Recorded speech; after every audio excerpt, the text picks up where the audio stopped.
Yo! Welcome back to One More Mana. My name's Derik, and today we're getting into another one of those little mini set reviews, taking a look at just some of the awesomeness that is Commander Legends. I am so excited about Commander Legends. This set, I was very nervous at first, kind of terrified, thought it was going to be like Modern Horizons for Commander, but it has turned out to just be so awesome. I'm absolutely loving it so far, and you'll see a little bit of why in just a second. But if you want any of the amazing cards in Commander Legends, and I know you do, so between the amazing reprints, all these insanely awesome new cards, the new foiling, anything you want, head on over to TCG Player. TCG Player is absolutely amazing. Anything at all you want. If you're trying to get sealed product, if you're trying to get singles, whatever it is, head on over to TCG Player. If you use the affiliate link down in the description below, anything you get, that link will help support the channel. We really do appreciate the help. So let's just get right into this, because I'm going to go over some of the mechanics of the set, how I feel about them, some of the hottest takes I've seen online, and also get into my favorite legendaries, because it's a legend set. You know the legendaries are where all the excitement's at. But let's go ahead and start with those mechanics, because we have a few awesome returning mechanics and a new one thrown in there as well. So we'll start with my absolute favorite, which is Monarch. I'm one of those people that thinks whoever goes last in a Commander game should just automatically become the Monarch, and the Monarchy should be a part of every Commander game. It encourages combat. It helps people draw cards if they're in colors that can't. It's just, Monarch to me is everything amazing about EDH, and I love it so much. And seeing more Monarch cards get brought into the format, this is something, if it was up to me, every game would have the Monarchy in it, and this is kind of pushing towards that direction, and I love it.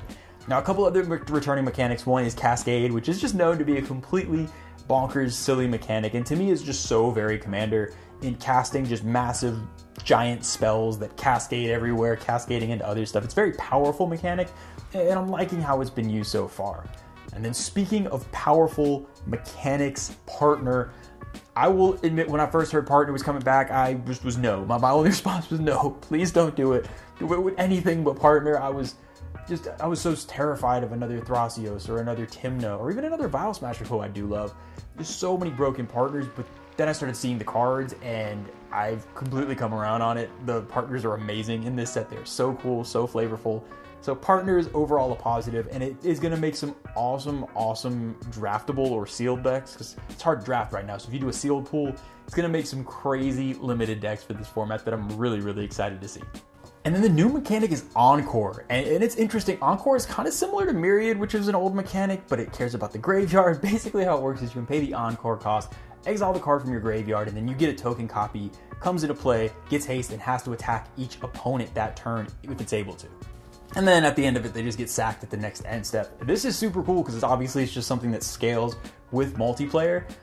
I'm loving this because I do really like creature-based decks. It's encouraging combat. It is creature-based strategies have gotten to a point where there's so many other ways to win that they've kind of gone to the wayside.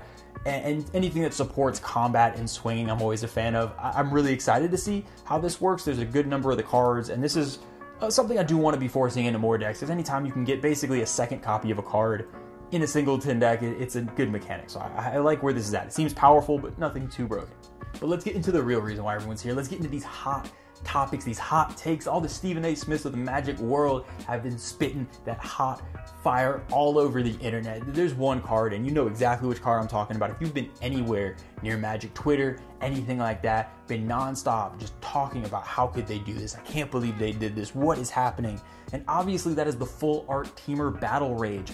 When did a Full Art Teamer Battle Rage? Who could have seen this coming? Who could have predicted it? This could go anywhere. I'm putting in like 3 of my decks.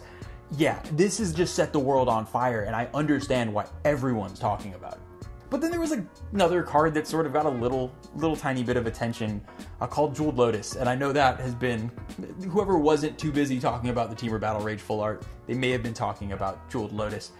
And I have seen, this has been, I will say, Stephen A. Smith would be proud, because the hot takes I have seen on this card have been the hottest of takes. It has been, yeah, my eyebrows were singed from reading them. I'm surprised I have any hair left on my head. I had to put out the fires as I was trying to read these. If you see I have no facial hair, all got burnt off.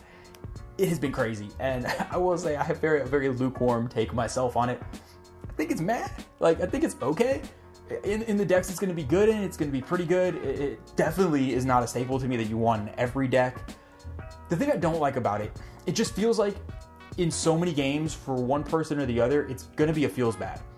To me, if you get it in your opening hand and you get out your commander super fast to just take over the game and it's a non-game, it's kind of feels bad for your opponents because you just cheated 3 mana and then all of a sudden you're just too far ahead to catch up to. But just, reverse that. If you draw this card late game and you already have your commander out, or maybe it's just later in the game, it just doesn't matter anymore, you're hoping to draw something more useful, it's going to be a real feels bad. It's just one of those cards that I think all around can end up being feels bad for you and your opponents. Not the type of card I really like to play. It also had me thinking, if you're in a deck that doesn't care to run a dark ritual if you're in black, or even some of the red ritual effects, why would you want this card in there? It just feels like the hype's a little too much. I feel like people need to take it back a few steps. I think it's a cool card. My favorite thing about it is it's going to give people the feeling of playing with the Black Lotus. So I know I'm never going to own one. This Black Lotus wise, never. So being able to get that feeling of playing with one in a commander game, if the price comes down, will be super, super cool. But outside of that, I kind of don't really like what it does for the format, but to me, it's not really that game breaking. It's kind of like, man, it's an annoying card to me, but yeah, I don't think it's going to be this huge game changer. Definitely not worth the crazy pre-sale prices that you're seeing right now. So I think that everybody got to take a step back, let it settle, and it's going to cause some feel bads, but overall, I don't think it's going to really have that big of an impact on the format. But speaking of cards that may have a bigger impact and maybe on slightly different formats, the other card that I've seen everywhere and people talking in all types of ways about is Opposition Agent. And this is one that I actually have overall very positive thoughts about. Now, I don't play any CEDH. I don't know much about CEDH. I watch a lot of the Spike Feeders. That's basically my only exposure at all to CEDH. I've never played it myself. So I understand it may have a bigger impact there, but as far as casual EDH, all I see this doing is, one, in casual EDH, tutoring a lot, and a lot of the land-based ramp and tutors are to me kind of boogeymen of the format. I don't enjoy playing against tutor-heavy decks, and I don't really enjoy playing against these sorcery-based ramp decks throwing 5,000 lands into play and having just a value engine you can't compete with. And I think this is a great counter to that. In my mind, I want Wizards to print as many anti-land ramp based cards as possible that aren't Armageddon, essentially. Basically, that's what I want. So I feel like this is the design space for it. It is a space where all of a sudden your cultivate, your fetch land, all those things kind of coming back to bite you a little bit without really screwing over players playing other strategies. So I love where this sits. Now, I'm probably not going to run it myself. It's not really the style of card I like to run, but I think cards like this overall could have a positive impact on deck building, because otherwise, there's no reason not to just throw green and green ray sorcery-based ramp into every single deck. And if more cards like this are running around, might give people some cause to pause. Those things give me cause to pause. And reason to just take a step back and maybe just not play green in every deck. And the last card that I've seen quite a few hot takes over, and I'm probably going to have the hottest take for myself, is Kodama. And this is a card that I just don't like. I would say 99% of this set I love. Absolutely love. I think Wizards, Gavin, everybody that worked on it knocked this out of the park as a set. Kodama, I just don't like. To me, this is just everything wrong with Commander. It's that green gets these insane, powerful effects. It's got partners, so you get to match other colors with it. You get into these landfall token creation loops where you just win the game fast. Green has enough, and I realize you can't be in a spot where you just don't give green any toys anymore to let other colors catch up. It feels like we might need to, and this is just representative to me. This and that Simic Kraken thing that is better Tatiova.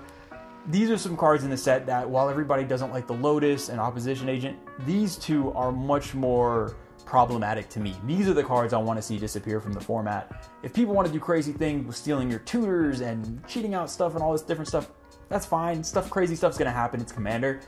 But these Simic and green value engines of just non-stop domination get kind of old to play against. And those are the ones that I would say, out of everything in the set, those are the two I see being the most problematic. Realize I'm probably super biased in this, but I would love to see if other people feel that same way, because I groaned when I read those. And that was an outlier. Everything else in the set I'm reading, I'm loving, and it really stuck out to me, kind of how I reacted to those compared to everything else. All right, but that's enough negativity. Let's get into more positivity and just my favorite cards. Now, typically I'm just going to do my top 5 favorite cards in this set, but it's Commander Legends. We have to stick with Legends. I got to go with my top 5 favorite Legends in this set. And starting with number 5, I just talked about that played out Simic value engine type stuff. Well, you know what? Simic can do other things, and that's where number 5 comes in. Gore Moledrak is just so damn cool. I think this thing is awesome. This is one of the coolest design spaces, I think, for Simic I've seen in I can't remember how long. You're making amphibians, you give your stuff protection from amphibians. The amphibian tokens look amazing, and that might be a big reason why I like the card so much. But this just seems like a super fun deck. Simic has so many powerful pieces that printing these kind of almost like gimmicky, weird commanders, you have so much power within these colors that it really doesn't matter. You can still make the deck powerful, but building around a really cool theme. I love the amphibian support, and I'm hoping amphibians become more of a thing. This is a really cool card, and I think it shows that you can do cool, Simic-y, weird things without just land, draw, outvalue, bore people to death. Now, number 4 is just such a cool card. It's Tormad. We got Tormad. That's my favorite thing I think about this set is getting all these awesome characters that have been alluded to or a little bit here and there. Tormad is so cool. The art is beautiful. And the thing I love about it is it reminds me so much of Sidisi Brood Tyrant, in the sense that Sidisi is whenever one or more creatures go into your graveyard from your library, you go ahead and you make a zombie. This is a similar type effect where one or more leave your graveyard, you now get a zombie. Comes into play tapped in this case, but I really like that type of effect. It can keep it balanced in the sense that you're not going to create 7,000 zombies at once with most effects. There's some ways to get around that. But in general, I really like this card. I love building graveyard decks, but there's so many things like the Sir Conrads of the world, different things like that that are just so broken as graveyard effects that it's hard to build fun, just kind of casual decks with them because the effects are so powerful. You even get some of that when you go into Sidisi's, and there's some very powerful builds. I think because of Partner 2 and being able to mix it with whatever you want, Tormad is going to be you're going to have some awesome zombie-based graveyard fun in there, and the fact that you get such an awesome character built in with it, I actually think I might take a lot of what I did in the Sidisi deck and bring it over to here just for the flavor purposes of being able to play with Tormad. Now, number 3 is one that just I've been hoping. I didn't know how bad I wanted it until I saw it, and it's Yurlok. Yurlok of Scorch Thrash, to be specific. It's mana burn. It's bringing mana burn back with a way to give mana to your opponents. For the longest time, I've thought, like, why not bring Mana Burn back? I feel like all these ramp decks, mana's gotten out of control. Mana Burn might help to kind of keep it in check, keep it in play, or keep it in check, I should say. And it just seems super fun to have a game with Mana Burn. It changes the dynamics. And I guess I get why they don't bring it back completely. But having it on a commander is just so damn cool. Especially in Jund, you have ways to create some situations where with some group huggy type effects where people have to tap and create all this mana. It's going to punish some of these ramp-based decks. I really like this card. I'm very certain that I'm going to be building it in paper. There's going to be a deck tag coming up for it for sure. It just seems like a really fun deck, a much different playstyle. And again, getting into these Commander Legends in general, you're seeing weird and different mechanics on color combinations you don't typically see, and in ways that basically create little mini games within the game for everybody playing. And I think this can make for very fun games for everyone at the table. At number 2, I have something I did not think I was going to put on this list. It's got white. Yeah, I'm almost ashamed of myself. And to make it even worse, it's Boros. And it is Bel Borca Spectral Sergeant. And this is just such an awesome card. It's getting into getting into a new design space of Exile Matters, where it gets buffed by the CMC of whatever the first card you put into exile is that turn. And then it also has the effect where you exile the top card. It's that impulse draw.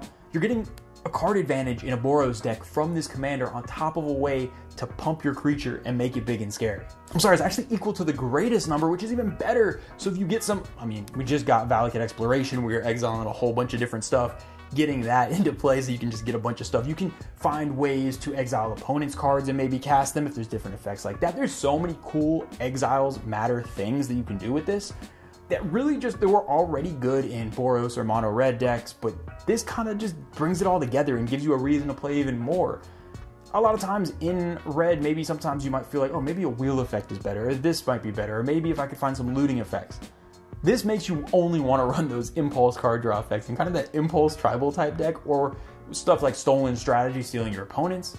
This is just such a cool design space, and again, it changes the game in a way that you can play Magic and have it feel like it's almost a whole different game. It really changes the dynamics, and this may make me build Boros, and that's not something I say much. So that show right there shows you how awesome this card is. And then my number 1 card shouldn't be surprising, or maybe it is actually surprising because it's not Phyrexian, but it is a pun, and that's kind of just as good for me. And it's Abomination of Lanoir. It is the literal elf ball You get to play elf ball with the elf ball. Like what else could you want? Like I have an elf deck with Freyalise, and it is 1000% getting switched over to this Abomination, because this card has a power and toughness equal to the number of elves on your battlefield and in your graveyard. And the art is just so spooky, so creepy, and is a ball of elves. That's just full stop, period. I'm playing elf ball with an elf ball. That's all I need to say. I am very excited to build this deck. Again, this is another one that I'm going to be building in paper. Hopefully deck tech soon to come. This is awesome. On a related note, I guess just not just for flavor and art purposes, I've been wanting to build an elf ball deck that isn't quite so powerful. I chose Freyalise because I felt like it was one of the slightly weaker elf ball commanders, and I feel like this is going to fall into that camp of just trying to swing with a giant elf ball. Doesn't seem super powerful, but it seems a ton, like just a ton of fun. And I love, again, I really like combat strategies. I like big stompy things, and this is going to fit right into that. And that is going to do it for this week's video. I really, really hope y'all enjoyed it. If y'all are liking this whole mini set review thing, I did it last time. I do plan on doing these going forward. I may even actually do another one in addition, looking at the non-legends, just because there's so many cards that are awesome in this set. You couldn't tell by my excitement. I really, really do like the set. I can't wait to get my hands on it. It's going to be a good time. And I do think that just, if you could have 10 different people do this and pick their 5 favorite legends, and I think you can get completely different lists every time, and that really says something about how great this set is. As a Commander player, I was so scared, but again, this has been just a breath of fresh air seeing how cool some of these design spaces are. As always, a huge shout out to the patrons. We love and appreciate y'all so, so much. And make sure you join in every Saturday. We are doing streams on Twitch of gameplay every Saturday night at 8:30, so make sure you jump on. We actually, this upcoming Saturday, depending on when this video get released, either this upcoming Saturday or this past Saturday, we've been doing one with spike feeders. We have all types of cool stuff planned, so definitely check out those streams. Again, we always talk about how we're petty. We always talk about how we make play mistakes because we're trying to be petty. That's kind of just sums up most of our gameplay. But either way, just enjoy it anyway. Come check it out. Come join the party. It's always a good time. Obviously, tons of deck techs to come up. This is only my top 5. There's like 10 honorable mentions. Commander Legends looks awesome. So many fun things to come. But until then, I will see y'all next time.